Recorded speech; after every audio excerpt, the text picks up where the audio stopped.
Thought my heart was closed, but now I feel it open like doors to home with you.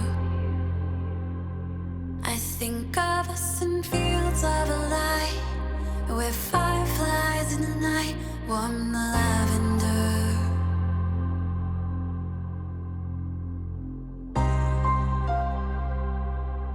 I waited out for you. I see you like a dream. I never should have seen. Your fiction teases me. I wonder if the path is the right. What's left of the night makes my heart wonder.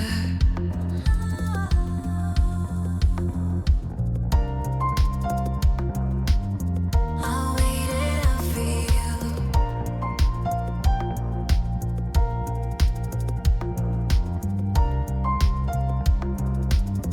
I waited out for you. And pure and washing over, only like I was silver, reflecting all your moods.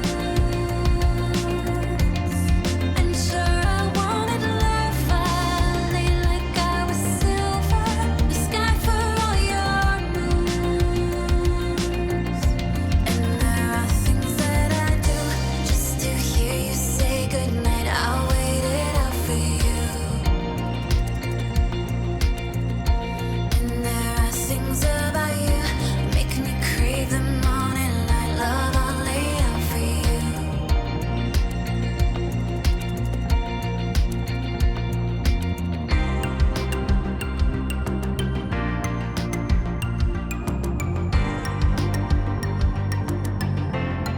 I thought my heart was closed, but now I feel it open like doors to home with you.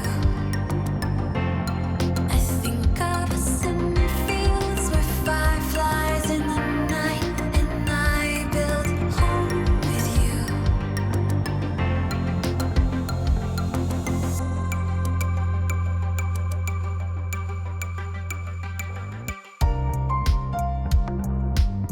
I waited out for you.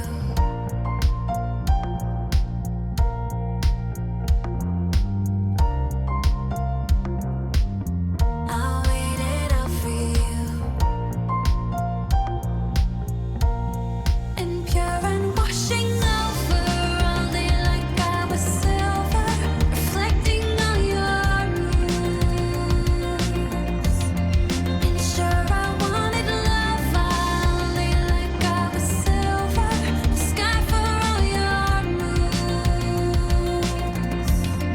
And pure and washing over, only like I was silver, reflecting all your moods. And sure I wanted love, only like I was silver, the sky for all your moods.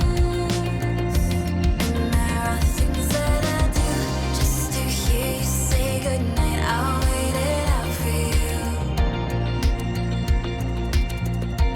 And there are things about you that make me crave the morning light. Love, I'll lay out for you.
Hey, how's it going, everybody? I'm Ben from Universal Audio, and welcome to a very special show.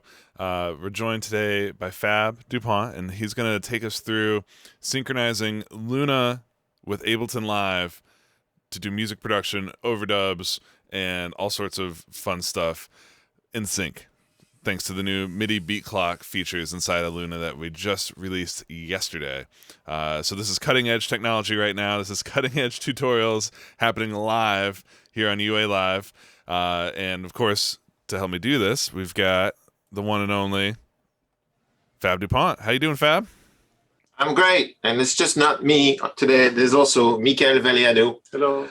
Who is pretty good at playing this. How many strings are we talking? Six guitar. It's a guitar. Uh-huh. So today we're gonna do like a bunch of creative work. Nice. And the reason why I wanted to do this is because I work with a lot of people who work in Ableton, Mm-hmm.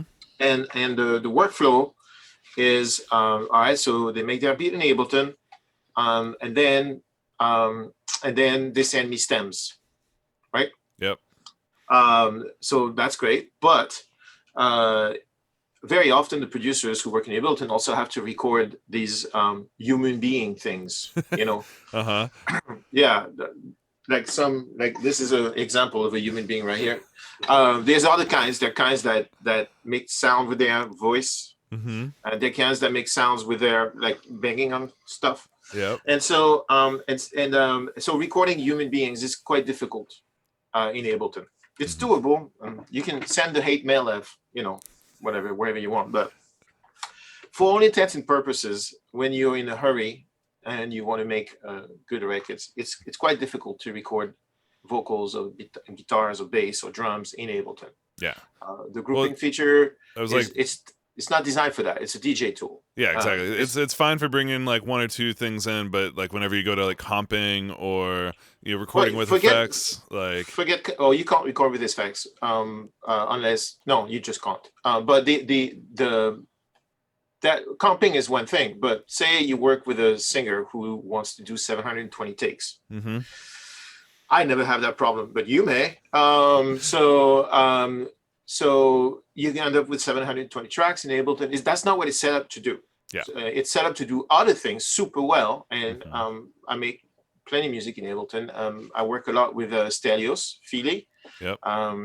And he works in Ableton. Now he's starting to use LUNA quite a bit, but he works in Ableton for all the beat parts, and he has for years. And so it's been a real problem. But LUNA is great for tracking humans because that's what it's designed to do. Yeah. So now, since yesterday, you're able to synchronize the two of them, and I'm going to show you how. And I think that's going to solve a lot of issues for a lot of people. So this way you can produce and do what you're used to doing inside of Live and do what it does well, which is stretching things around, looping things up, MIDI production, VIs. There's so many positives for using Ableton on the production side, but now you're able to synchronize. Basically what we're going to do here, right, is you're going to have Ableton running and LUNA running side by side at the same time. And LUNA is going to be telling Ableton, hey, let's play bar 10 and keep going, or hey, let me show you. So I have because I tried to explain it to somebody here, and they were like, huh? And then I showed them, and they're like, oh, okay. So this is a beat we made with Stelios. Stelios started it, and then I added some stuff to it, and it's in Ableton right now. I'm gonna play it.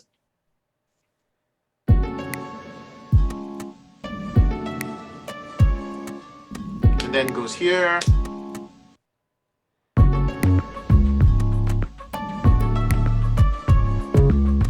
Cool, right? So this was for a French artist we were bidding, and so Stelios started the beat. He sent it to me in Ableton. I added some stuff, sent it back to him. He added more stuff. We worked that way. Okay. Nice. So this is where we're at right now. The artist did not take the beat, so we can use it for this today. It's awesome. Nice. Now, say I want to record Michael playing on that. I really don't enjoy recording humans in Ableton, especially humans with a time like Michu does. I want the stuff to fall where he put it on. So Mhm. I have now Luna right here. Okay.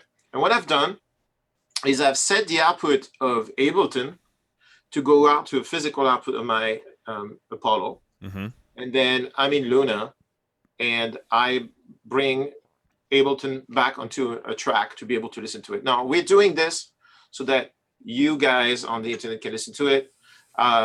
Here, all we would have to do is say Ableton to go out to the Apollo driver and Luna, and they will both go to the Apollo driver. But this is actually nice because now when I play the beat,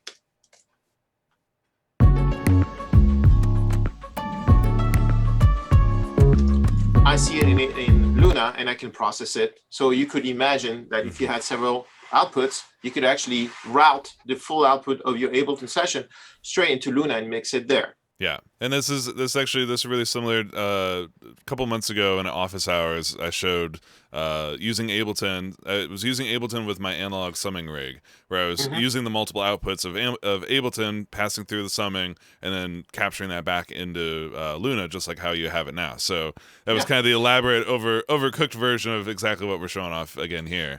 So the thing here, by the way, for those of you who are asking yourself, what would you want to do that? For example, from this point on, when Stilly is going to send me a session, he's just going to send me his Ableton thing. Yeah. And then he doesn't have to untangle all his sends and whatever the hell he did. I'm just going to go through the Ableton session and then I'm just going to send it to Luna in stems. Yeah. That way he doesn't have to stem out and he can actually do changes on his session down the road. Which and you can recapture the same stems. Happens. Yeah, exactly. So it's a good workflow, but there was one so people have been able to do this. There was any questions from the peanut gallery on this? Just folks asking if what we're using is Rewire here. No, this is not. This is physical wire. This is actual wire. Real wires. Real cables connecting. No ring. Yeah. And soon, I think it's safe to say that you'll be able to use the virtual channels to do that. Right now, it's not functional, but it will be functional in the next rev of Luna. So you'll be able to do it without physical wires, just using the virtual channels, which are quite misunderstood, but incredibly powerful in the Luna environment. So we did, there's so much stuff going on this rig to be able to make this in real time for the internet. We did the wire. The actual physical wire. One of the most reliable ways to get an output to an input. Cables are great. I love cables. So any other questions? Can I get to the? Okay, great. Yeah, sure. So imagine this. Now we're gonna work in Luna to record Michael, and to make that happen, I need Luna to tell Ableton, yo, play, or yo, stop.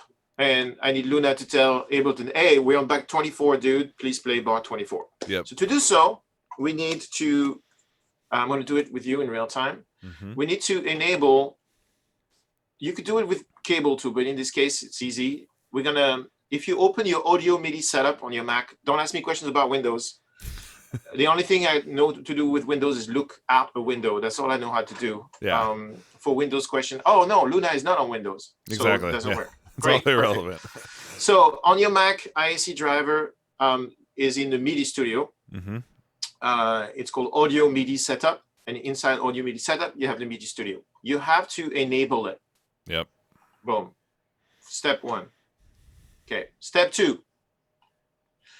Go to Luna and go to your preferences. It's Command, comma, or you can go here and settings. And let me get rid of Zoom. Boom. And go to MIDI. Now you're going to see that there's an IAC driver here, and this. By default, it's gonna be at 0. Obviously, we tested this so that we don't embarrass ourselves in front of you, lovely people. So this basically tells Luna, okay, send MIDI clock out to the IAC driver bus 1. Okay, then you go to, and song mode is important. Be in song mode. Okay. Yep. Then you go to live, and you go to live preferences, and you will see that the IAC driver is here, input, and you have to make sure in this environment right here, and you have to make sure that sync is on. Yep. Okay. Cool. So IAC turned on in the MIDI button, audio MIDI settings, sync turned on inside of Ableton, sync it. output inside of Luna. So everything Right. is we're now sending sync out of Luna, receiving it inside of Ableton. Exactly. Almost, I So, think and that's basically it. Oh, there's one or two more one more steps, right? step, but this is where it's interesting. So when you're working in this environment, and one of the reasons to do it this way is, say, for example, I'm working here on this section and I click play. I'm in Ableton right now, right? And then Mikael says, can you, just for the take, can you mute the harp? I can, because it's not stemmed out, or it's not a stereo thing. So now I can, so I can work in Ableton like this. But when I know that I'm going to switch back to Luna to record Mikael, I have to set up external. You see up here on the upper left, if you click here, this tells Ableton, hey, someone's going to give you some information, and that would be Luna. So I switch back to Luna and to my timeline. And if I click, we were bar 9, 9.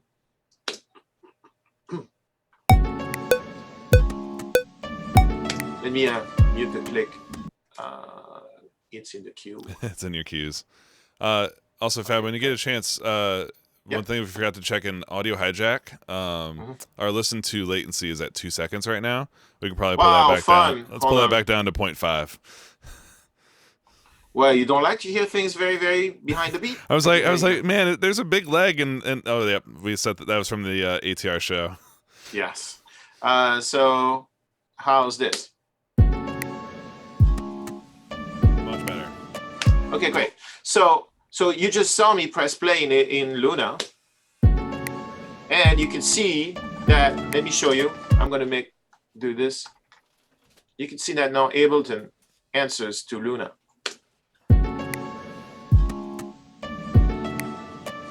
In those cases, I like to do this because I have a marker. I'm too lazy to copy the markers over. I was like, we did this. Matt showed it really quickly, his setup yesterday, and he had copied a few of the markers over to be able to get through it. But yeah, this is actually this is not a bad way. Just pull the transport down a little bit. Laziness rules, baby. Yeah. Laziness brings you all the good solutions. So, and it's instant, and it just works. Now, I recommend you do this before you start going crazy on music. Is go to the end of your session somewhere where there's nothing in Ableton. Yep. Okay. And enable your click in Luna, and enable your click in Ableton, and then you will see that. Can you turn on the click for on the monitor as well for us, so we can hear the Luna click? Yes, it should be. No, in the click window you got there. Yep.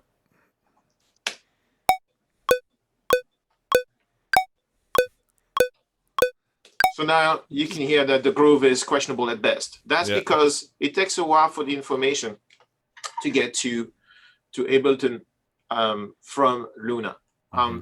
Ableton is not necessarily the tightest, best listener. Is not a good listener. Ableton is not a good listener. So you have to tell it, okay, wait, listen. So to do so, what I do is I go to the end of the session, I turn both clicks on, and then I use this delay system here to align them.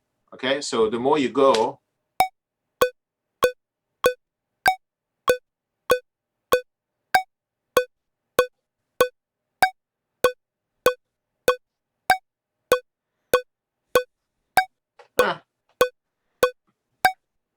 there you go. So yeah, that's fine. That's good enough for jazz. So this is a one-time setup. You're basically calculating the time difference between the two, and then the system remembers it, and you're good to go. So now we are ready to record, right? And so I'm literally don't really have to look at Ableton. Right now I'm doing this because I like to have the markers, but it's not necessary. I could, if I had the markers, I could go here. If I knew the bar numbers, I could come here. And so the great advantage of this technique to work this way is, for example, if I want to go back and I have my stuff here, if I want to go back and work with just my Ableton session, I can turn external off and do my thing. Yeah. And it's really awesome that way, you know. Yeah, so you can kind of bounce back and forth. So if you, and I run into this all the time where like, I kind of forget that Luna's the master clock at that point, and you go back to Ableton or Machine, whatever you're using, and like you start pressing play, like, why won't it go? Oh yeah, wait, it's waiting for sync to go. By the way, Machine is tight. Like Machine, which because I tested a bunch of stuff, and Machine has almost no swag. Yeah, like it's on, and there's lots of other machines that are on. It's just Ableton wasn't designed, and necessarily that's not its forte, but it works great. You know, it works. Well, that's the thing that's, you know, for people who are wondering, like in the background, everything that's receiving MIDI clock, all it's doing is measuring the distance between the different clock inputs. So that's why you may see it even in the Ableton. You'll see that 97 kind of fluctuate up and down little bits every once in a while, and it's trying to even that out as best it can. But it can always make for some funkiness. So like a big thing to know is like if you have a session that has tempo changes in it, it may get some funkiness on a tempo change, like especially if you try to change it in real time.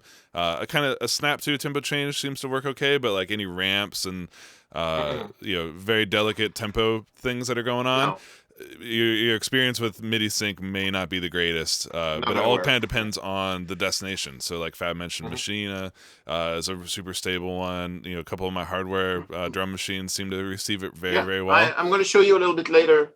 Full disclosure. Can you show this? Yep, we can see it. So I'm gonna use that next a little bit later. That there's literally no lag, like none. It's on. So it really depends on the client, you know. Totally. The client being the person receiving the DAW receiving the MIDI clock, you know. The TR, that guy is super tight also.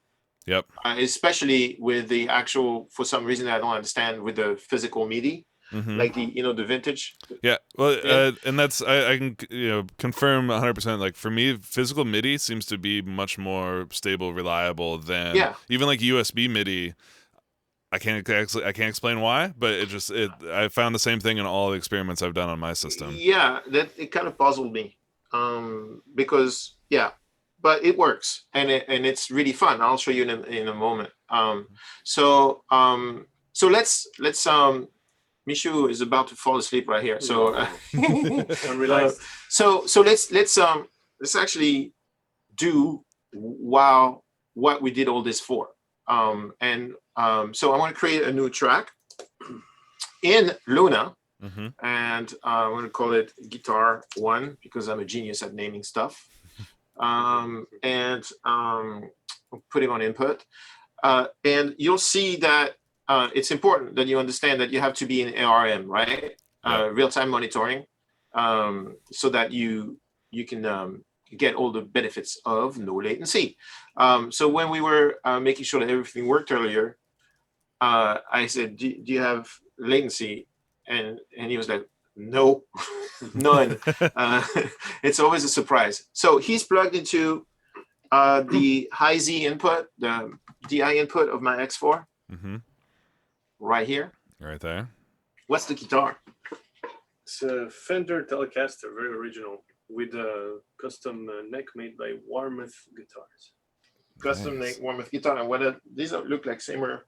That's a mini humbucker made by Seymour Duncan. Okay, And, so it's, I forget what this is. Also, I don't know. I think it's pretty classic Fender. Classic Fender. Okay, cool, great. So he's plugged into my Apollo X4 DI, which is in my system C. And so in theory, if there's justice in the universe, we should be able to hear guitar. There's no justice in the universe. No, it's my fault. Here, justice in the universe. Go ahead. Okay. There we go. So that's because we have to use a weird routing to be able to get it both to us, to you, to the universe. Let's. The first thing I'd like to do is create a basic tone, and then go from there. So I was just showing Michu the Fender, which is an unbelievable, just absolutely unbelievable thing. Can you? I like this. I tend to like this speaker always. Dude, I love the greenback 25. Yeah. This is nice too. Brighter, but for this guitar, I think this is gonna go. Okay, great. And so let's see. Just. Oof. Little distortion is nice.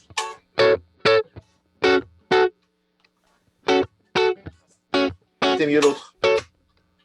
Yeah. What do you think? You okay with that? Yeah, I was just going for something a little bit more transparent. Let me see. Well, transparent. It's me. I'm crushing it. You like that? Right now, right. Okay, great. So this is Michu going in real time in Luna, and then do you want to tune? Let's just make sure that let's get in tune. So I'm going to use the BX tuner, and I'm going to park it there. Right on the money. Wow, it's nice. Not on right on the It's a little bit sharp. Yeah, but sometimes. There you go. And Fab, after we get all in tune here, let's bring our audio or listen to delay down a little bit more if we can. Let's try like 0.3, 0.2, because there's a little slap between your Zoom mic and what we're hearing on the feed. Sorry guys, that's the problem with humans. I know, right?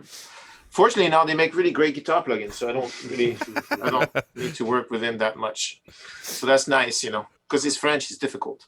French people, ugh. So let's see, 0.3. There you go. Let's try it. Can you try just a couple? Let's get this dialed in so that way everything's good.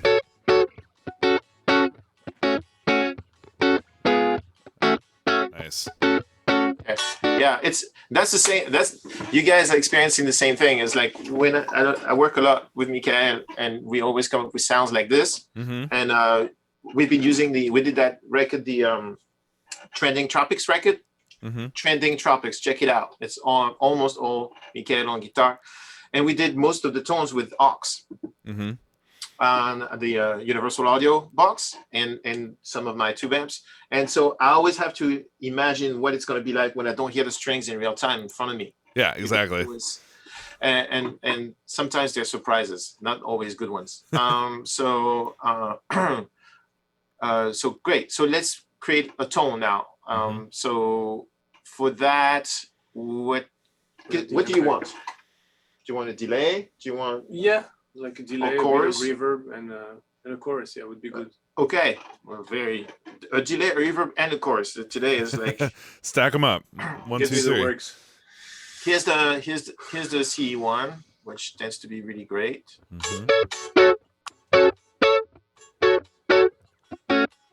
Cool. I dig that. The delay, I like to use the EP. Oh no, you like the Korg one, right? Let's use the EP for this part. For this part, we have This is great. Yeah. Let me dial this. And now, because we're in Luna and Luna knows the tempo, I can work to sync. I don't have the console thing. Check this out.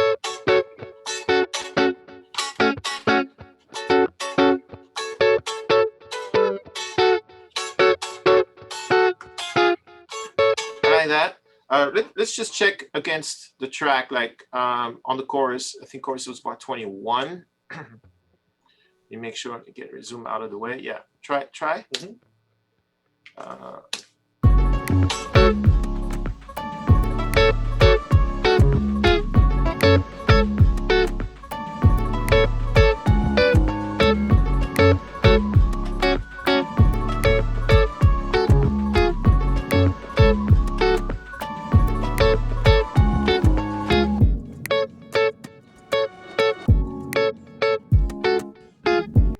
Less of the echo, and I don't know, I think it should sound a little weirder, so maybe more of the chorus.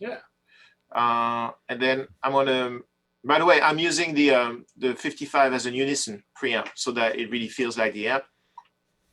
And then what did I do? The chorus got knocked out when you added the tape. That's what it is. More of the stuff that's no longer there. Yeah. Try that. Yeah. Better probably, no? Yeah. I like that. Let's check it out in the track.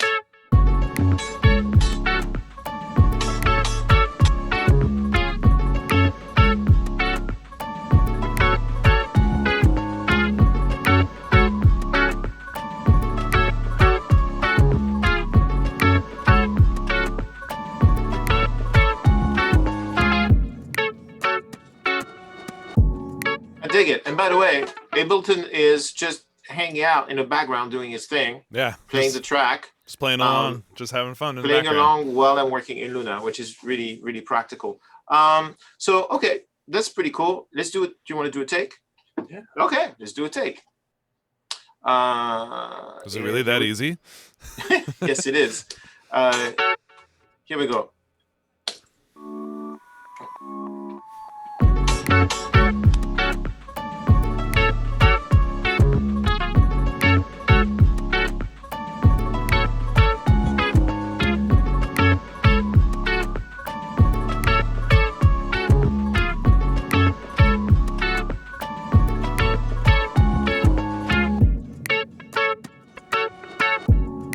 Okay, cool. So one of the advantages of working with Luna is that you could do playlists, or sorry, versions.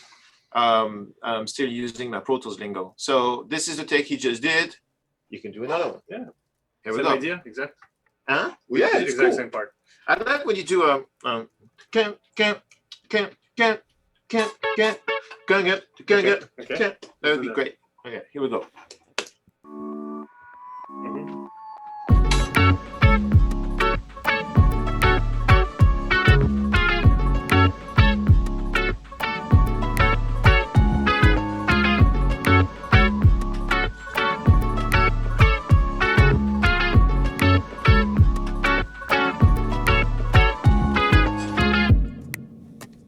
Sounds great.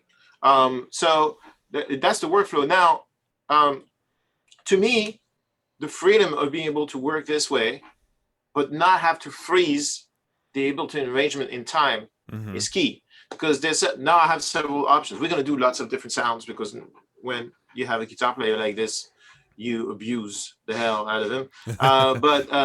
Extract to as me- much inspiration as you can.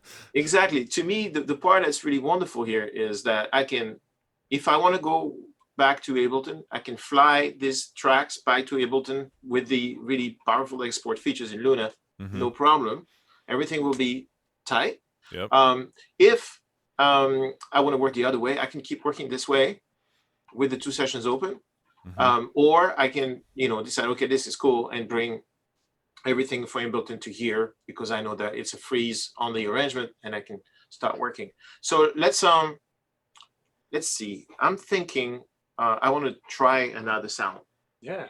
So I like when you do these African things. So let's call it something intelligent, like say guitar 2, and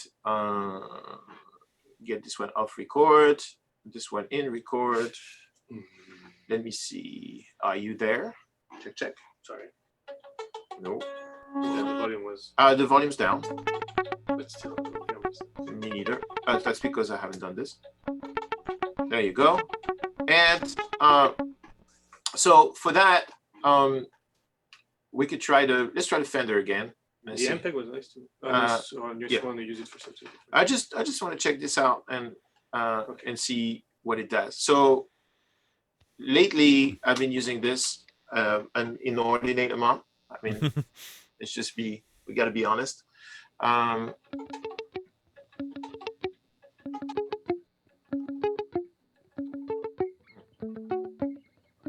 That's great.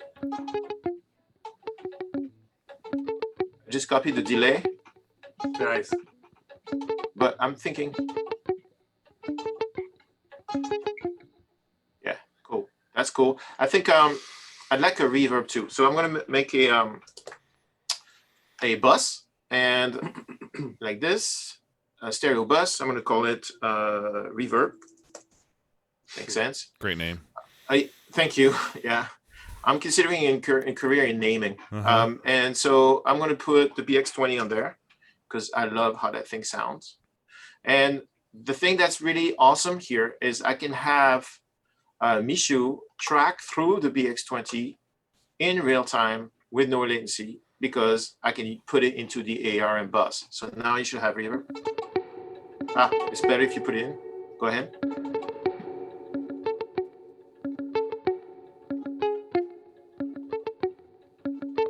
Make it stereo.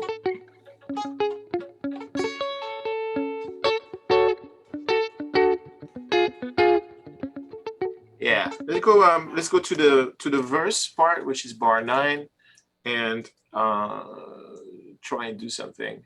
Just jam for now. Just jam, and then we'll record it after. Yeah. So, Cool.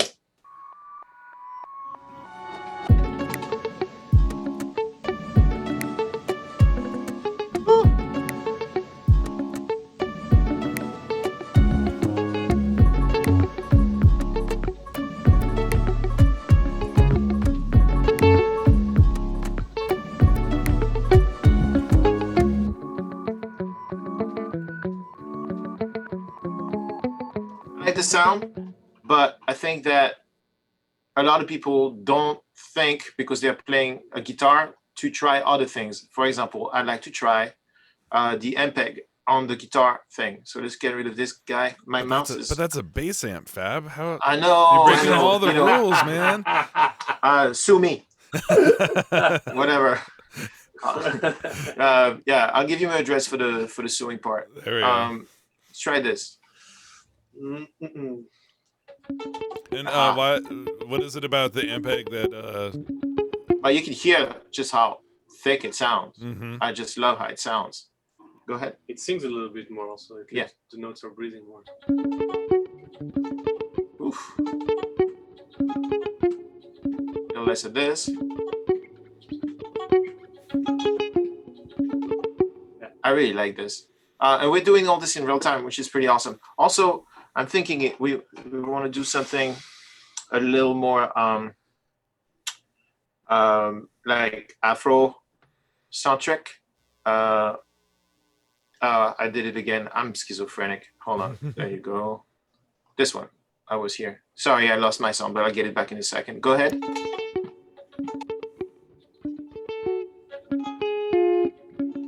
Sounds good. So, do this.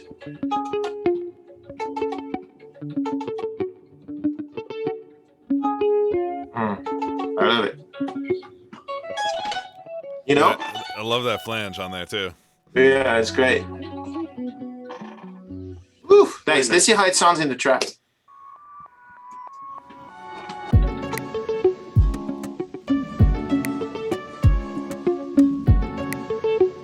It's better with the 8th note.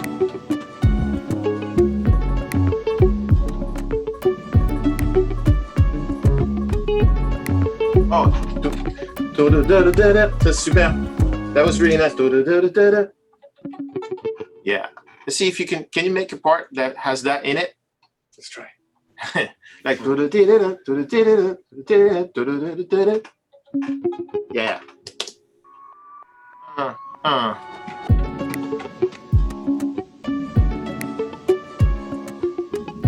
Yeah.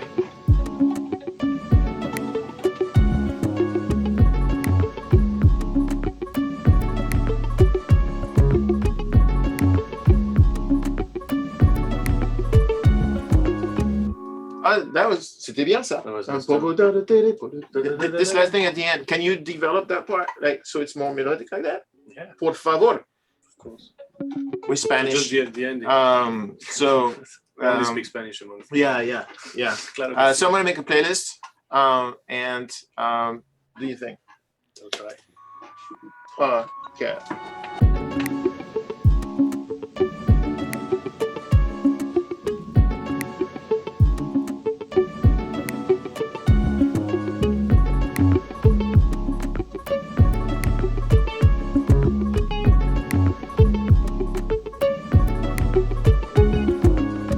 I love it.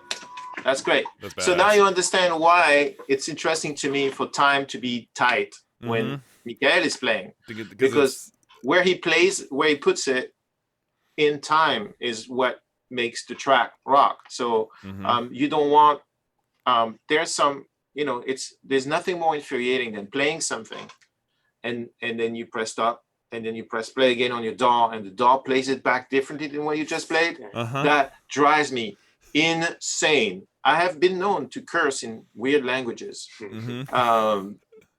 repeatedly, which is why, to me, when I was lucky enough to be on the, inside to know that LUNA was coming, that's the number one thing that really did it for me is like, I know that whatever Michael is gonna play back the same at the same spot without that uncertainty that drives me absolutely batty. Yeah.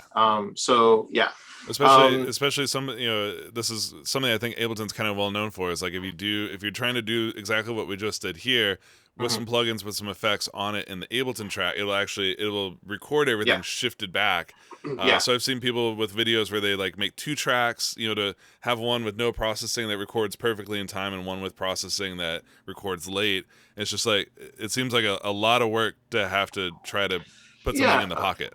That's not what it was designed to do. Exactly. But if you want to jam out and do a big live DJ set in Ibiza, that's the one. Yep. But to like create sounds, to create sounds with electronics it's bananas. But to create sounds with humans, having this interaction, adding the flanger quickly, it doesn't change the feel, it doesn't change anything. It really, that's what, to me, that is worth the small sacrifices that we still have to make, because it is a 1.1 and it's amazing that it does everything it does. I can't even get over it, but it doesn't do everything.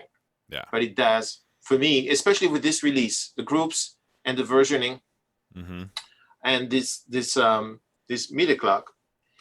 It's taking a giant step forward in the groups and the versioning. Like, for example, now I know I can do full live band sessions, because without groups, it was more a writing tool or a mixing tool for me up till now. But with the groups, I'm able to tackle monster sessions and do do live drums, full band, which is what I have a project where it's gonna be all Luna from start to finish, which we'll do on Puremix. And I will do a song from start to finish 100% in Luna.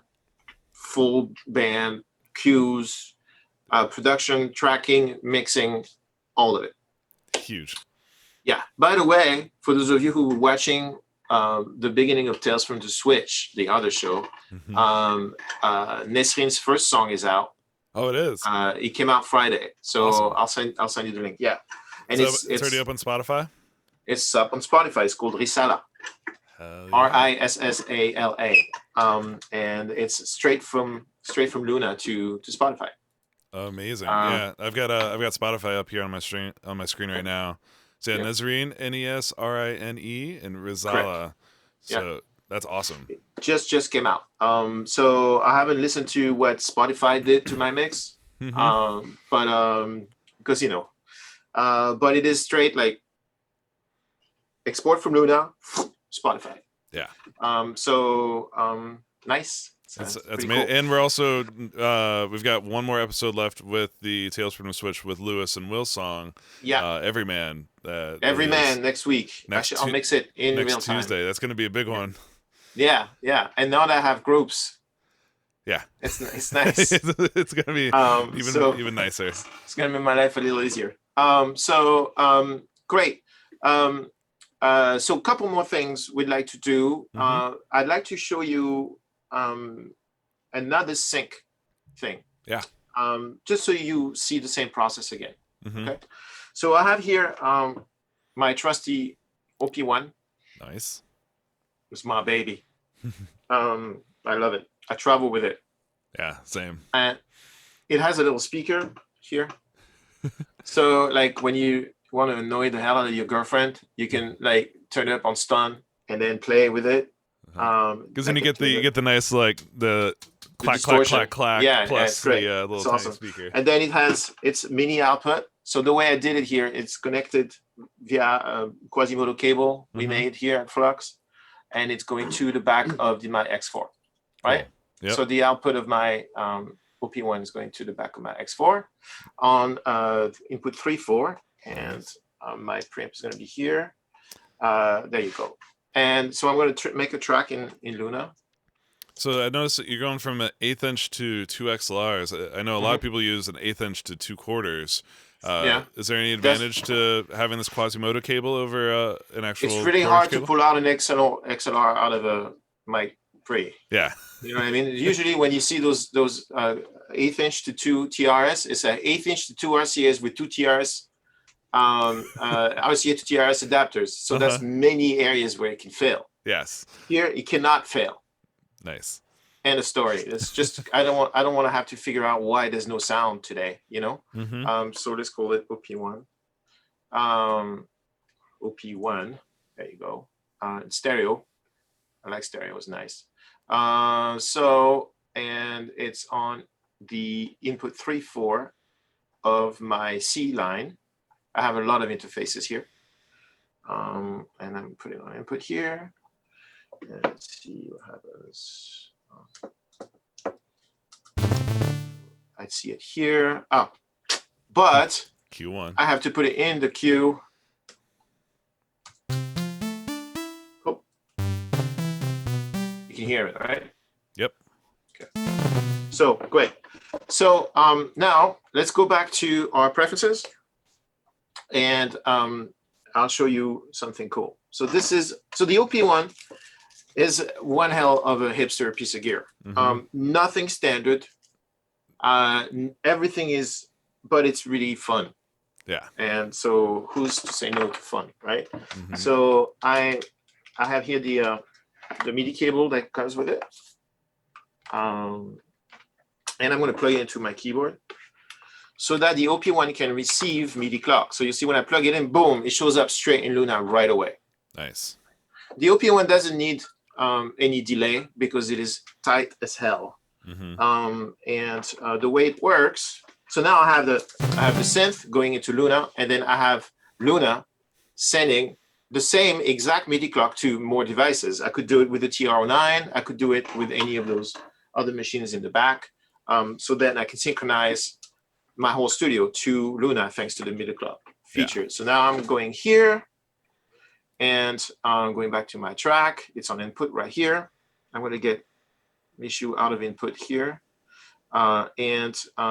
So I was thinking it'd be kind of cool to have some beats, yo. And so in the OP1, as you can see, the beats are played by two monkeys. There's two little monkeys, and when you press on a beat like this, if you choose the right sound, I don't hear it right now. Oh, why is it not happy? Oh, because I'm. Is it waiting for sync now? It's waiting for sync. So if I go back to the sequencer, when I play something, you can see the monkey playing it. So that's really, really crucial. You know. You gotta teach it. You gotta train the monkey with whatever beat you want it to play. Exactly, and they also have an effect that's a cow. This is pretty cool. So you can run your stuff through a cow, which is something I always wanted to do. Yeah. Yeah. And luckily you don't have to harm the cow to do it this way. This is exactly. vegan friendly. Yeah, voila, no cows were harmed. So it's pretty cool. I really dig this thing. And the way you force it to sync is you hit the metronome, and then the green button. All these buttons are multifunction. The thing that's amazing about the OP1 is, if you had showed it to me and I said, this is so weird, nobody's going to have the patience to figure it out. And then I was wrong as always.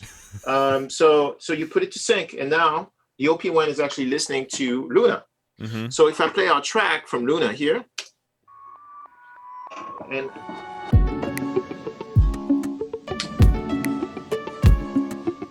I can add the bass drum from the OP1.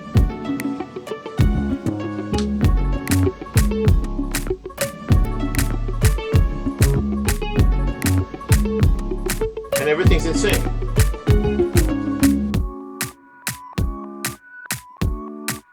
So maybe, it's cool. And so the monkey drummer is kind of in the background there, right? So you're basically, for anyone that's not familiar with OP1, essentially each key now, when he's in this sequencer mode, is triggering a different pattern from the monkey. It's a pattern, It's a pattern-driven thing. Sorry. So I could also play it, but the idea here is I'm sending the MIDI clock.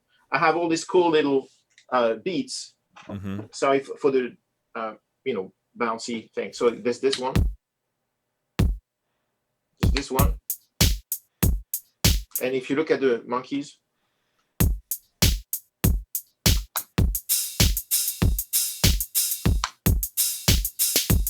One of the things I like about this, it's easy to change the pocket on the OP1. You can make it feel a little forward, a little backwards with just a little bit of this little green dot there. It's pretty cool.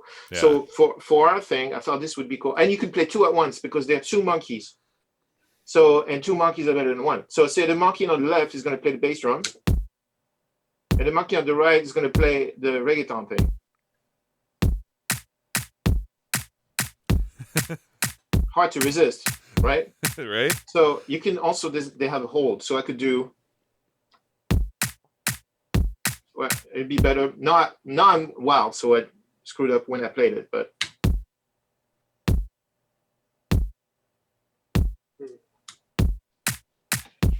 So now I have this running. So why don't I make a tone for it here in Luna? So maybe like 1176 would be nice.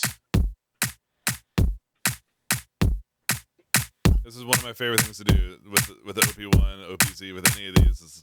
It's awesome. Adding a touch of UAD effects to it, adding some compression, a little bit of EQ, whatever. Like, it does so much to the sound. I like so this fast. better. Yeah, baby. So the reason why it's playing is because it's on hold over there, all right? I put a hold on it. So I'm going to saturate it a little bit much. I like that. You're not going for like a clean, you've got clean drums already in Ableton. Yeah, plus, yeah, and this is, and the drums in Ableton are kind of like, you know, Sam. Just give it some snap back up. So that's cool. I'm gonna get rid of the hold. I'm gonna go back to sync. External sync. There you go. And go back to the monkeys. Say hi. There you go. And then I'm gonna maybe the pocket could come in on the chorus, like around here.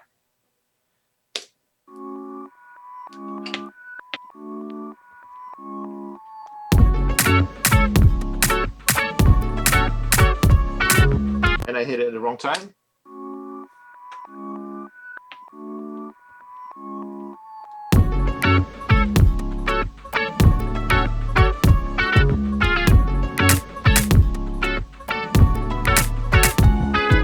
Set it up wrong here.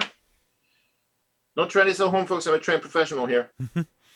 What are you having to tweak? I don't know. I think I am just not hitting it right because of the latency in my headphones because of the loop back. So let's see. We're just going to record it for a second and see how that works. Because there's for dialing in MIDI sync stuff, the other method, I showed this really quick Tell me yesterday. what I don't know. Yeah. Well, is to record a little bit of it. So by recording a piece in, you can then identify very precisely to like the millisecond how far off a sync is, and then go in and make a clock adjustment. Let's do that. I'm just going to do the bass drum for now because I'd like to have the stuff separate.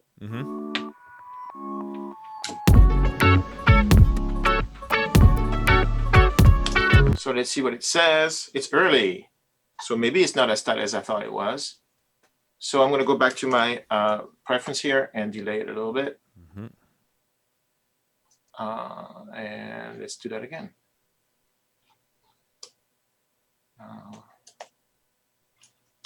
Where am I? Here.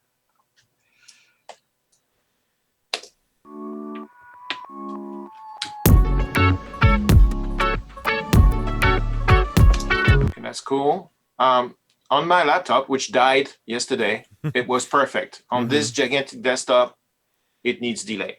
It also might be sometimes the USB ports on Apple keyboards don't have the highest bandwidth. Right. One thing you need to know is USB carries ground somehow, and that I did not know.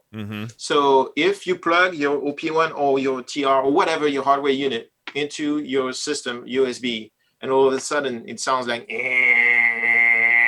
then it's not you, honey. It's USB. So, and the thing that's really frustrating is you plug into a different USB port and it starts working again. So Mind-boggling. there's a couple of devices. I've run into this problem many a time. There's these little like 1/8 inch ground loop eliminators that they sell on Amazon for like 10, $20.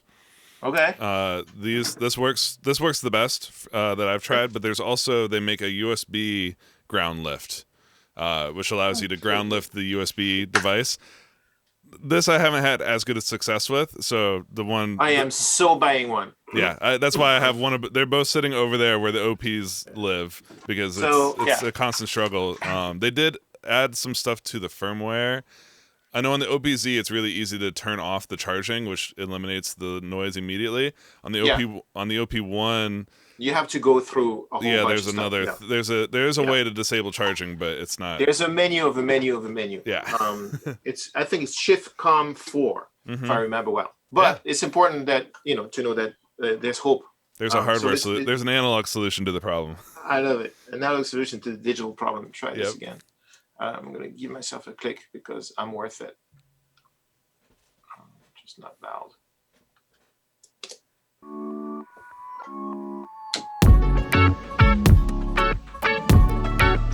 That's a little better.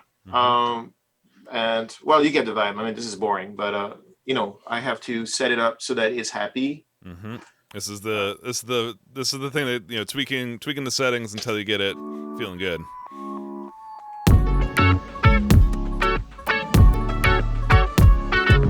Still a little forward.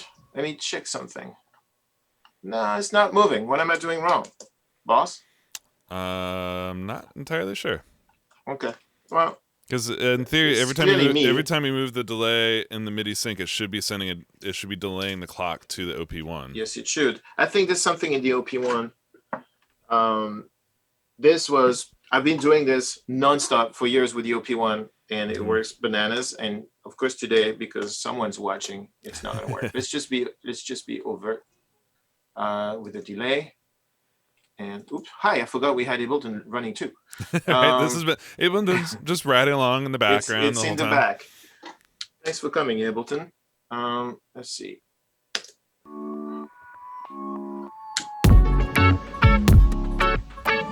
Yeah, it's still rushing.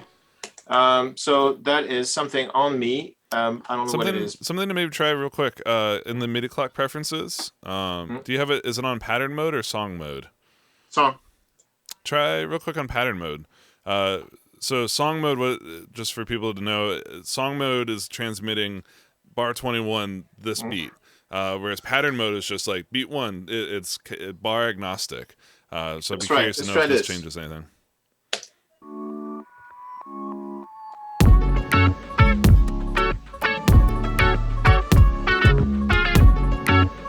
No, still forward. Yeah. Which is the experience that you usually have tracking this kind of stuff in other DAWs when you're playing. And it is, I don't know what it is, and this is really pissing me off. So what's the so if someone runs into the same issue when they're working with this stuff, what's you can futz with it forever, or just do that. Yeah. There's the that will always work. Removing the thing that is in sync with itself. So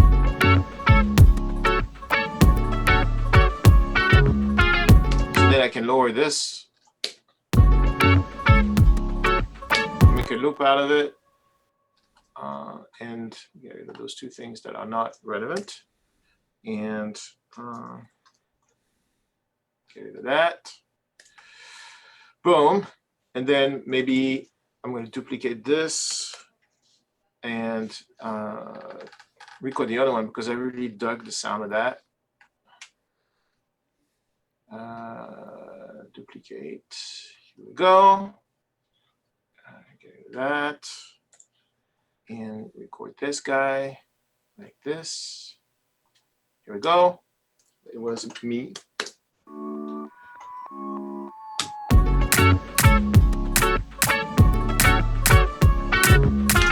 It'll work better when I put it in the queue.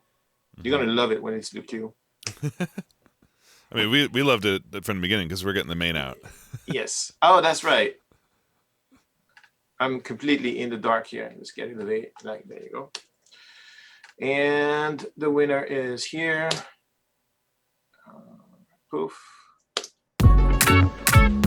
Do my push back. I think it's going to feel good about here.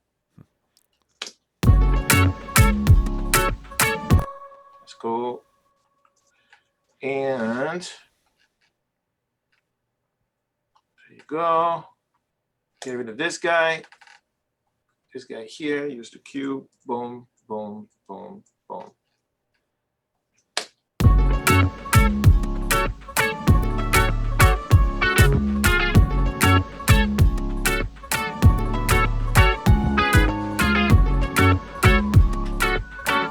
All right, cool. Now let's do another guitar.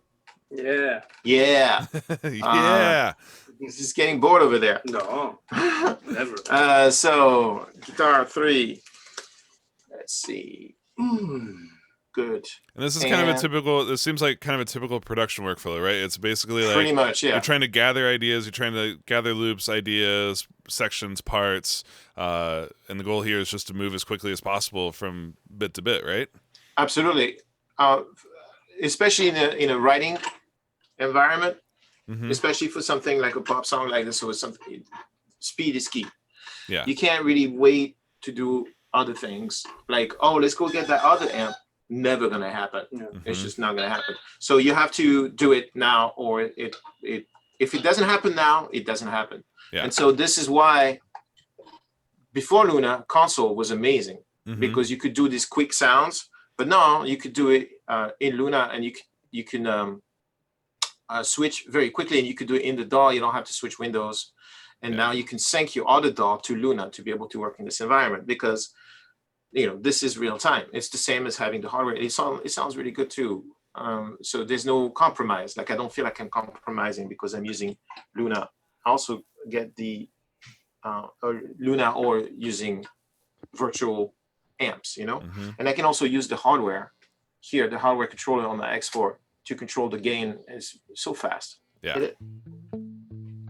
Let's do that like that. Like Michu had a great idea for an arpeggio thing on the chorus earlier. I want you to hear it because it's so cool. So we had a lot of reverb, and then I had put some delay. I think it was a chord delay or something. Yeah. Really trippy. This is nice. I'm gonna sync it, one of the advantages, and then we're gonna use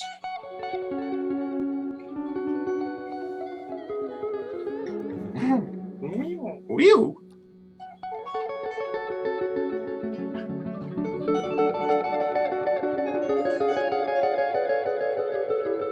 How cool is that? That sounds so cool. I really like it. Yeah, it's really trippy. So let's see a place where it would work. Like, I think like the top of the chorus, it would be a cool like hit. And I'm gonna adjust the sound a little bit while you play. Here's one bar. I'm going to get rid of the click. Here you go.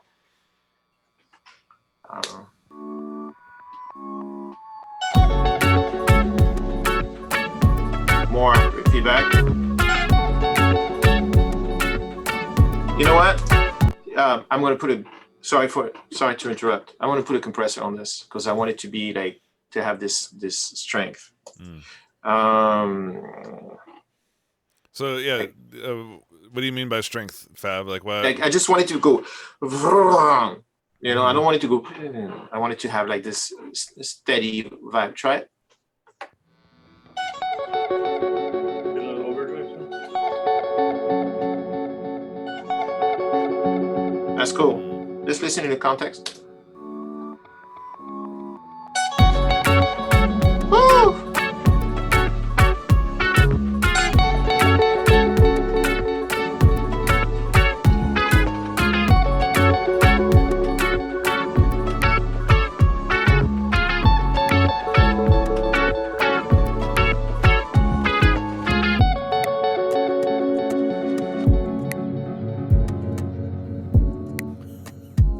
Awesome.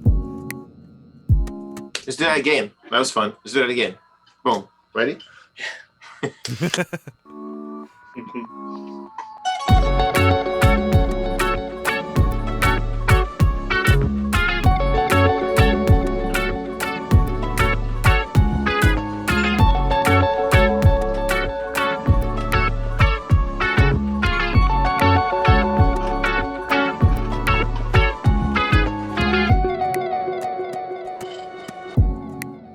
Cool.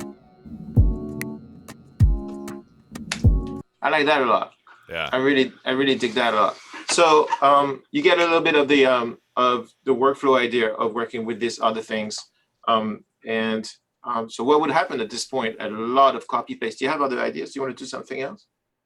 What do you have in mind? Do you have something in mind? Do you want to play a Van Halen style solo over it? Wow, that'd be great. No, you can play it with some whatever we did with Which sound? the second sound, I guess. Let's try One that. was more like with the muted part. Try it. Could put me on a verse or something like that. Let me see. And this is a good chance to show off one of the cool tricks of doing this inside of Luna is that you say go back to the second guitar sound. And you're back. Uh-huh. That's amazing. It's really nice. And then the old playlist is here. So what do you want to do? Maybe On the chorus? On the verse, maybe. On the verse, okay. Maybe something Why don't I just let you play? Yeah, sure. Because that's always a pleasure. It's like everyone's really enjoying the Telly riff. Everyone's just mega compliments on the parts and how they sound. Yeah. The thing with Mikael is you're gonna say, what do you feel like playing? And then 3 hours later, you have 800 ideas. You ready? Yeah. C'est parti.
Not bad. Or as an example of, dude, that's So incredible. Ideas, yeah. I love this part right here. This, like, I would go back and make something out of this.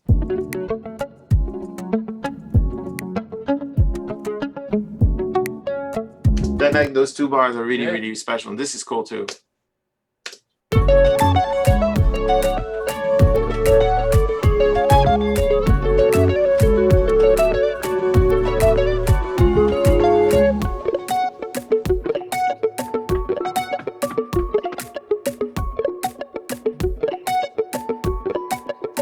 And by the way, I don't know if you guys noticed, but I was copy pasting and making the arrangement happen while he was playing, recording through plugins in real time, which is pretty awesome.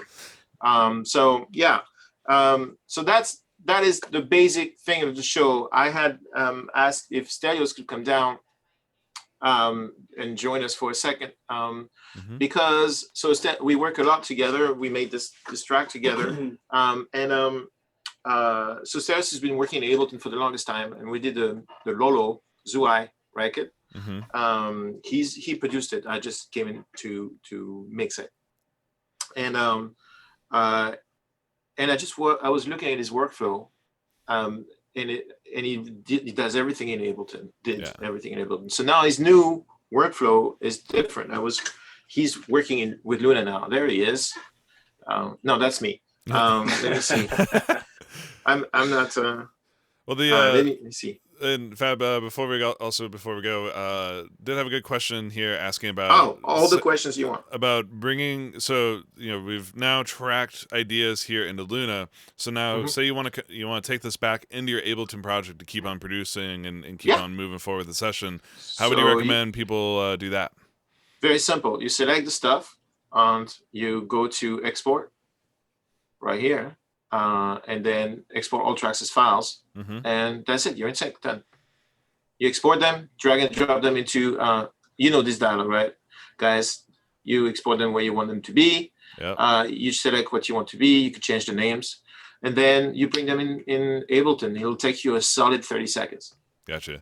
So there was a question about, specifically about gain staging for these things. Any recommendations about how to nail it so you're not either blowing it out or coming in way too cold? Yes. The thing that's interesting with Ableton is when I get stems from Ableton, they tend to be super quiet. I don't know why. Stelios and I now have a system because we know where we're gonna end up in the end. So my stems in Ableton tend to be just right. But one thing you could do, because levels creep up. It's not you, honey. Not you. It's everyone. It's everyone. All guilty. So what you could do, what I recommend you do, is get yourself a meter or something, and then go here into your master in Ableton, and then pad your master. See, I padded my master 6 dBs here. Gotcha. And the reason why I did that is I want to be able to have the sweet spot in the guitar, so that the guitar is recorded at the right level, hits the unison preamp at the right level, and everything feels good. If you have to jack it up, then you're not going to be able to get cleaner sounds because everything's going to get blown out. So the simple way of doing it is just lower the output of Ableton into your track. And if you're somebody who works with a mix bus in Ableton, and in this case, I think Stelios and myself, we do have a little bit of Saturn. He likes to use this Saturn thing, and he's a friend, so I let him do it.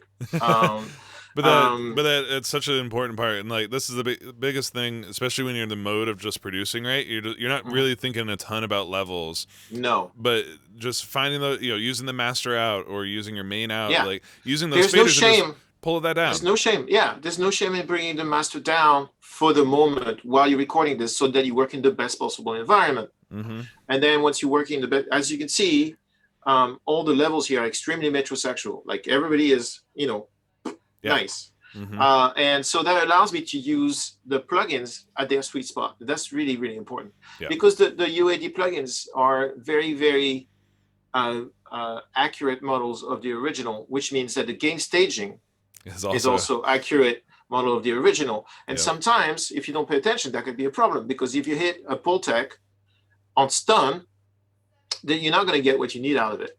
You're just not. You're gonna be you'll be blowing up the tubes and transformers. You're driving into them with so much level that they're just it's going to color the sound possibly a way that you want. But if you're doing it unintentionally, it may not happen. And then you wonder why everything is a little fizzy, And so the thing is, for me, also, since you interact with other humans, it's a good thing to do, especially these days. It's nice to not send somebody to someone that's like completely overblown. Because then they can't work.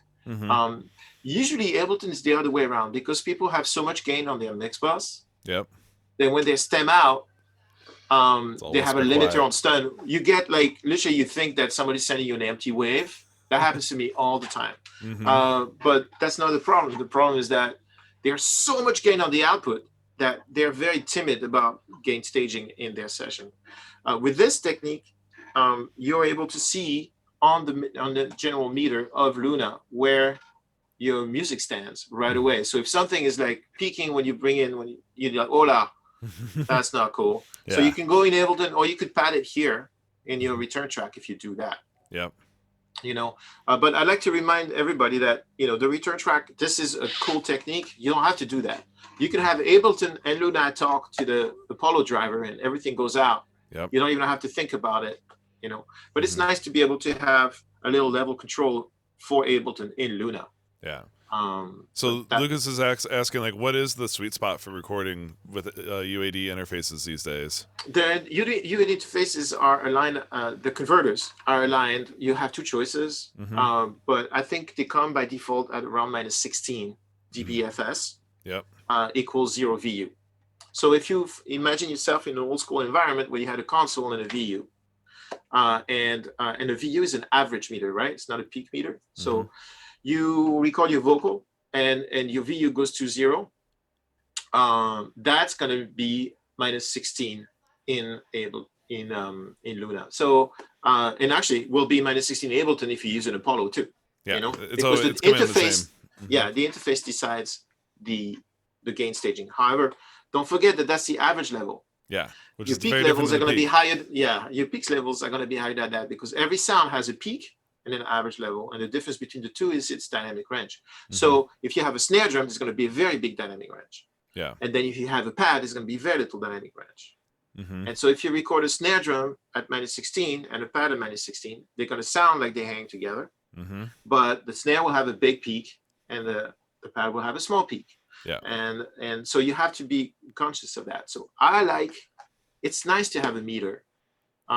If you can't feel it yet because you're not used to it, or you don't have presets in your mind, you know, like when I plug my guitar into my X4 and I use the Fender, my level should be at 1.5 and then I'm about right. Yeah. That will become a habit, you know? If you don't yet have that, then it's nice to look at a meter. I have a meter coming out soon, no later than very soon. It's called Decibel. It's great. It works with Luna. I have it here, I think. I have it on. I put it on my sessions. This thing right here. Yeah. So this lets you know everything you need to know. Gives you a good sense of where you're at RMS wise too. RMS, everything. But there's some free ones too. The built-in ones in Luna are good. They're not as detailed as they could be, and I'm sure they will be one day. But you can download ULean, or there's a bunch of free VU meters, and then you align that to -16, and then you just look at the needle, and you're like, okay, I'm right. You know? Yeah. And that works good. And that's the way to do it. But to a very long answer to that, I could have said -16 is where it's at with Luna and an Apollo of any generation. Totally. And then there's another setting in the new Apollos where you can click a relay, and they go to -20. Yeah. You want to show people where that is real quick? Yeah. So that's in hardware. Yep. And here am I. So don't. Yeah. This tells you how much where the clipping point is. So if you get it down to, so you have +24, +20. So basically you either -16 or -20 dB FS or headroom. So why would you switch to -20? Say you're recording classical music with crazy dynamics, then you have 20 dBs before clipping, so it gives you more range. Yeah. If you're doing pop music or pop music, if you're doing any music that doesn't need insane dynamic range, and pop, jazz, hip hop, whatever, you're fine at 16. Yeah. Well, and and it's a big thing too, especially if you're integrating your studio with analog hardware. This, notice you've got yours on the +24. I keep mine on +24 as well, because it's essentially it's going to be coming in and out with a little bit more headroom, but where 0 is lowered by 4 dB. So you're coming in a little bit softer to all your devices, giving them a little bit more breathing room above 0 out of your interface. So in my rack, I have a bunch of is this still working? No, I think you left the meeting. Yeah, it died. It actually died. But I have a pair of Mercuries Pultec knockoffs. Uh-huh. And they're actually kind of their own thing at this point. And then I have a pair of Chandler LTD2s, which are like 2254 style compressors. And then I have this crazy German compressor. And then here in my rack right here, there's like some dangerous stuff. It's in an old Neumann mastering EQ from the 60s. And that thing, if you feed it too hard, it sounds awful. Yeah. But if I give it 20 dBs of headroom, then it sounds bananas, like really, really great. And so I wish I could show you this. Oh, wait, no. It's because it fell asleep. I'm a genius. Hold on. Can you see me now? Yep. I can see you now. So that's my Tantra stuff. And then there's the Neumann. And the Neumann is now paired with a Smart C2 that I just got from David Kahn. And then there's Ivana's Magnet Pultec. And those things, this guy and this guy, they don't like to be manhandled. They like to be treated, kindly. This guy, the GML, can take anything. Yeah. Can't clip it. And this guy also is cool. It's a German limiter that my friend Stefan makes. And it's called Rockruppel Limit 1. And he can take any level. That's why it's last in the chain. Nice. But in my chain, I have two units that can't really be beat up. And for that, I need to be able to lower the headroom. And I'll show you the guys I was discussing before. So those are the Mercuries. They're like EQP. They're called EQH ones. They're like Pultecs with very similar EQ points, very smooth. The TG one, that's very touchy-feely. You got to be very gentle with that. And then the LTD2s over there, and then that German, the Rockruppel comp too there. It's wonderful. This one doesn't have the girls in the meters. They had an original one with girls on the swing in the meters. That was they took it out from subsequent versions, didn't they? Yeah, because they ran out of them. It was a lot more stylish with 50s pinups in the meters. Yeah. So that's the answer to that question. What else you got for questions? Looking through here, the people asking about so does MIDI Clock Sync work with Logic Pro X? It does not. So Logic and Pro Tools, I think Studio One, Cubase, there's a bunch of DAWs that are similar to Luna where they only transmit MIDI beat clock, they don't receive it. So yeah, it's not, you wouldn't be able to link together like we just showed off here with Ableton. Ableton does accept MIDI sync in, Machine accepts MIDI sync in, and then tons of groove boxes and hardware like MPC will also accept it. And I saw there's a question in here earlier, someone asking about using this with MPC software. And yeah, this similar workflow, and actually we've got a show tomorrow with Shay Pope showing this with the MPC. Same sort of workflow, but being able to build a beat, sequencing it on the MPC, and then again using Luna to kind of drive clock and accept audio and record synths, etc. So that'll be a nice little follow up to this. Very cool.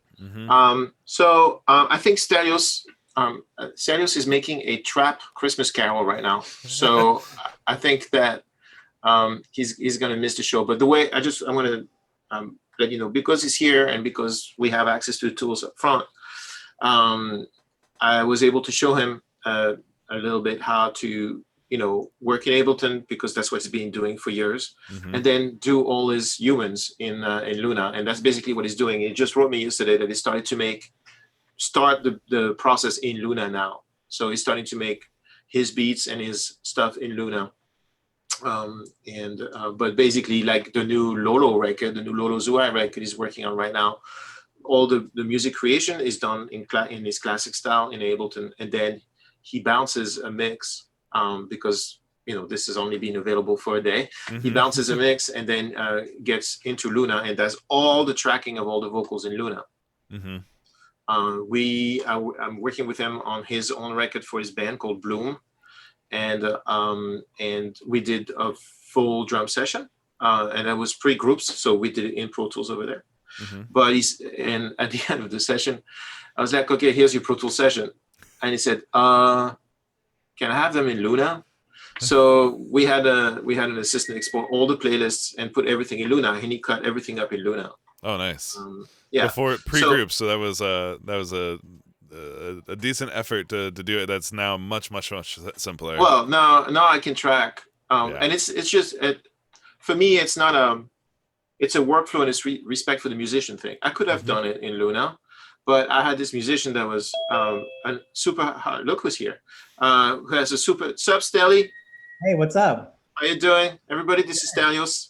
What's up, Steve? So I had a Brian Delaney, who's an amazing drummer, in the room. I didn't want him to have to wait every time we wanted to do a new take for me to like select and everything. So now that we have groups, I'll be able to do the next Bloom drum session all in Luna. So the assistant will not have to export everything from Pro Tools to Luna. And then so Stelios, I was telling Ben and whomever is still watching that you now, at least on the Lolo tracks you're working on and some other tracks, you do your beat in Ableton and then you export a mix and then you do your human beings recording in Luna, correct? Yes. I will never track vocals in Ableton again, ever. No, I just will never do it. I'll never do it. And guitar as well. I'll never do it. Okay. We just did, I don't know if you caught it, with Mishu did some pretty fierce parts on Cherry Pit. So I'll be able to send you that so you can play with them. Yeah, it's really cool. So, and then for the Bloom stuff, the next Bloom drum, Stelios has a group, a band. Let's call it a band. It's two people, it's a band, right? Yeah. With another fantastic producer, writer named Pip.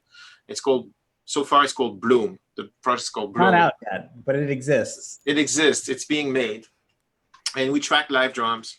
So when I give you the Luna drums, what did you do with them after that? Because you're back in Ableton. So did you cut them in Luna and then shove them in Ableton to finish the processing? Or what did you do? I processed them in Luna and then I exported them as a stem in Ableton. Into Ableton, yeah. And what are you going to give me for mix? I'm going to give you the Luna session of those drums with my processing on it. There you go.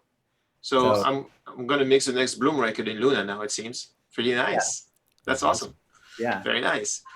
So I don't know if you checked it out, but so I'll show you this tomorrow.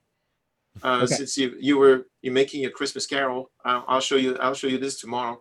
But now we can have Luna drive Ableton without exporting stems. Okay. Yes. Very nice. So explain. Yes. Okay. I'm excited to.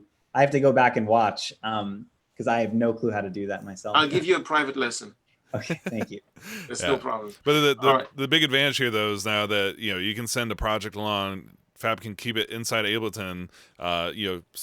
Mute tracks that aren't needed, or change, arrange, do anything that needs to be done live without having to let me re-export, let me do another bounce to eliminate this part or to shorten the bridge or any sort of like on the fly things. Being able to run the two of them together it allows for a much more dynamic recording process. Yeah, it's pretty amazing. Yeah. So what else have you been since you came and joined us? You wrote me, I think you wrote me earlier that you started a project straight in Luna instead of starting in Ableton or the other way around. I forget. You told me there's a project you were doing. There is something that I did. I started in Ableton. No, I've done it a couple ways. I've started tracks in Ableton, and then when it comes time for the vocals, I will just transition completely to Luna and say goodbye. And then but I have, for the first time last week, or no, a couple weeks ago, I started a beat from scratch, like a whole song from scratch in Ableton. And I did the beat in there, then we recorded it. You mean in Luna? In Luna, sorry, not Ableton, Luna. Yeah. And then eventually I brought it back to Ableton because I'm just a bit faster at it. And there's some little tricks that I can do. And I want to have access to certain things that I haven't found plugins for in Luna yet, like a sampler or. So what's been kind of your, you mentioned doing guitars and vocals inside of Luna. Is there anything else inside of Luna that you're really finding useful on the production side? Yes, I really like the Moog. I think it's great. I have one right next to me in the studio I'm at, and it looks exactly like, it sounds very close to it. Mm-hmm. I really enjoy that. I think Shape is great, and I could see that becoming like a huge staple as they develop it more. Yeah. I really like the Spitfire samples they have in there. Mm-hmm. I think the Celeste sound is great. Even the synths are cool. Mm-hmm. It has just, and I've even used some of the 808 style drums in there. I think that tool is great. Mostly, I've been finding though that, so with Ableton, I find that it starts to, you can hear the wheels churning, even after just, even after, let's say you're halfway, you've done like a light mix on a beat or something, you know, Mm-hmm. after you're done putting down the idea and you're like, okay, I want to make the drums knock more, and you put a UAD like G bus on there, and then you start putting like the Studer A800 on a synth, and then you put Fab's Sugar on the bass, and then once you start having all that stuff, and then you have an Ampex on there to make like a synth sound old, Mm-hmm. Ableton starts to like be like, I can't do it Uh-huh. anymore. So at that point, in the past, I'll just do a save as in Ableton, export everything, and then throw it back into Ableton so it can like run smoother. But now, instead of going back in, at that point, I'll generally move over to Luna, Mm-hmm. and then like continue the creation process from there, Yeah. and kind of use Ableton as like a little bit of as like a little production suite when I want to warp a vocal a specific way that I know only Ableton can do. Gotcha. That makes sense. So that way you're kind of starting in Ableton, getting to like the stage where it's starting to do some heavy lifting, and because I think a lot of people have that same experience of like, as soon as you start kind of mixing it, right, it starts feeling really heavy. It starts getting a little slower. You start playing in keyboard parts, and they're no longer like coming right back at you. And that's, this is one of the big advantage of Luna is, being able to, even no matter how heavy your thing is getting, you put a track in to record, it's still real time. Yes, exactly. Including the VSTs, which most people can't wrap their head around. Mm-hmm. Yes. Not just the Shape or the Moog or the Revel. You put whatever. I mean, I like the Arturia stuff a lot. But you could put the CS80. If I'm too lazy to go use that one, I could put the CS80 plugin there in Luna as a VST plugin, as an AU plugin. Put it in record, and boom, it's there. Yeah. Even in the mix, which is absolutely awesome. Mm-hmm. I love it. That's really, really, really great. And now you have, you downloaded it yesterday. I'm going to show you how to sync it today. But now you have groups too, and so that's nice. Yeah, having Groups group editing, and then there's also session versions and bookmarks.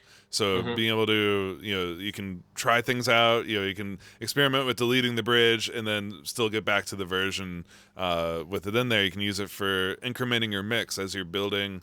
As you're doing revisions on a mix, you can go one after the other. Yeah, there's so many things that you can do with it. The bookmark function is super unique. Some people are having a hard time wrapping their heads around the difference between a version and a bookmark. A version is like you do your first mix, you come back the day after, you increment. If you're a good citizen, you increment the mix number. You don't call the same thing, mix 1, mix 2, mix 3, mix 4, whatever you do. A bookmark is more like you're in the middle of your session, and somebody says, hey, how would it sound if we cut the bridge in half? So you put a bookmark before you start your work, and then you cut your bridge in half, and then you can back and forth super quick between the two of them. Yeah. And so it's kind of like a subdivision of your workflow. Yeah. And it's awesome. It's really great. I love it. I love how it's implemented, and it's quite addictive. Right. Now you're gonna say yes to a lot more destructive edits, aren't you? Yes, because when the mix starts branching out, that's the other thing. Because if you save as, then you're in a different session. Yeah. you know, and it's just the mind share is so different. Right. This is a bookmark within the same session, Mhm. and so you don't have to save as and create another body of consciousness. You're Yeah. within the same. I know it's a subtle difference, but it really is great. It changes. It takes a lot of pressure off keeping track of stuff. Absolutely. Very nice. Very cool. Well, great. Well, Fab, man, this has been really awesome walkthrough of syncing Ableton together, showing how this is a powerful workflow. Like, to some people it may feel like it's an extra step in the process, but it really does add a lot to be able to do guitars and synths and drum machines and keep all this stuff in sync in real time and be able to get kind of the best of both worlds going in real time. Yes. It's definitely it's actually past the initial setup, which is a good 33 seconds. Yep. It kind of like I forgot when we were working with Michael, I forgot that Ableton was in the background. Completely forgot. Mhm. The way I remind myself is I saw a track called Ableton. I was like, what? Oh, right. It's Ableton is running in the background. Yeah. So it is important. And we're doing it with Ableton because that is a big workflow, and because Stelios and myself do a lot of stuff together, and that's what gave me the idea of doing this, because that's the way we're going to work from this point on. Mhm. But if you use Machine, if you use the OP1, if you use any or even the Pocket Operators, any of those like really creative little nerdy little things, NPCs, this is a great way to keep your workflow as it is and to use LUNA for all the stuff that those things don't do well. Yeah. And because recording vocals in an MPC is an extremely moderate amount of fun. So yeah, this is I think this is a very useful thing. We're going to use the hell out of it. That's for sure. Yeah, that's amazing. Well, awesome. So yeah, for everybody watching, thanks for tuning in and coming along. All the great questions. I know saw lots of questions getting answered over there in the chat. You guys are amazing. We have another show tomorrow. Again, building on this idea of using MIDI beat sync with an MPC. And again, kind of walking through the same sort of workflow of using it with a hardware MPC as the sequencer. So if you guys are using Machine or MPC, or basically any other Groovebox, be sure to check out tomorrow's show with Che Pope, because we'll be diving in even further there. And Stelios, while we got you here, if people want to hear some more of your work and some more of the music that you guys have been making together, what's the best ones for them to check out? Well, for me and Fab, I think it'd be great to check out the Lolo Zouai record, because that was our first big way of collaborating. Fab mixed the whole project and mix plus the project, as they say, where he helped us a lot with structuring and arrangement on certain songs, and so you can hear that collaborative process on there. Lolo, Lolo Zouai, Zouai, fun, really fun record. Yeah. But I think that would be the best. Yeah. Check out her first album. I think that'd be a nice introduction to everything. Yes, and then there's one more coming, and then there's Stelios's record coming. We have 12. There's gonna be like 15 or 20 songs soon, and then there's other projects. And then for Michael, I met Michael on the Cyril Aimé records. That was the first two Cyril Aimé records. He's one of the two guitar players on there. Yeah.